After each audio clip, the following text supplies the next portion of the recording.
He has 5 wide receivers I would bench here heading into week 15. The first guy's Slayton of the New York Giants. Slayton, he's pretty much been non-existent now the last few games. In his last 3 fantasy games, he only has 10 fantasy points combined.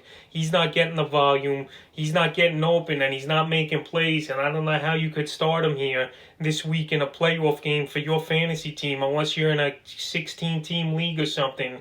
But Slayton, he's a guy I just want to stay away from, and I can't trust this week, so he's an easy guy to put on the bench. The second guy I'm going to bench this week's Landry of the Cleveland Browns. Landry, he had a couple good weeks in a row in decent matchups versus Tennessee and Jacksonville, but last week he came back down to earth with a decent game versus Baltimore with 6 catches, 52 yards, and this week is another tough matchup versus the Giants, who give up the 20th least amount of fantasy points to wide receivers, and I don't think he'll do much as Landry.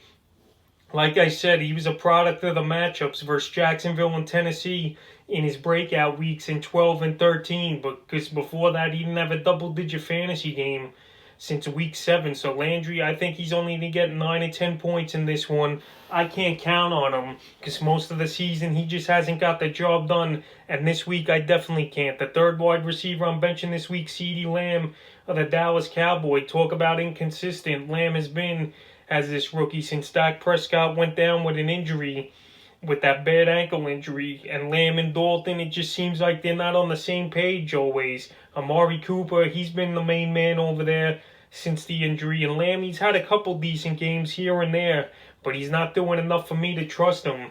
He's capping out at 12, 13 fantasy points as a ceiling, and his low could be anywhere from 5 to 7. So in a tough week with the semifinals here, I can't start Lamb unless I got no other options. But he's a guy that didn't crack the top 30, and he's a receiver that's not going to crack my starting lineup this week. I'm benching him in a league as well. The fourth receiver I'm going to bench this week's Antonio Brown of the Tampa Bay Buccaneers. Everyone rushed to the waiver wire when the Bucs signed Brown 7 or 8 weeks ago, but Brown here, he really hasn't had monster games. He's had decent ball games, 10 to 12 fantasy points in PPR leagues, but Brown, it looks like he's getting phased out of the offense a little now in Tampa.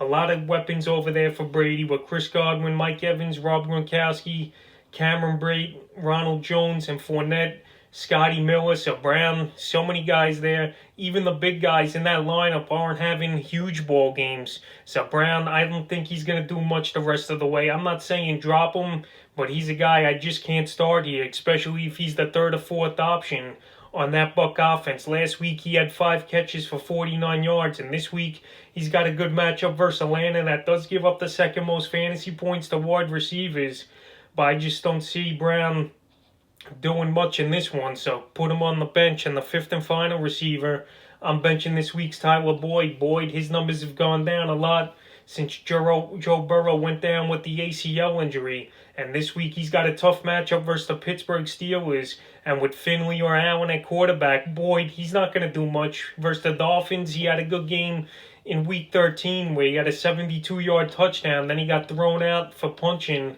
And then last week versus Dallas, he had a mediocre game with 9 fantasy points. And this week with the bad matchup and bad quarterback play, it's just not a good combination to put Boyd in your lineup. So that's 5 wide receivers I would bench here in week 15.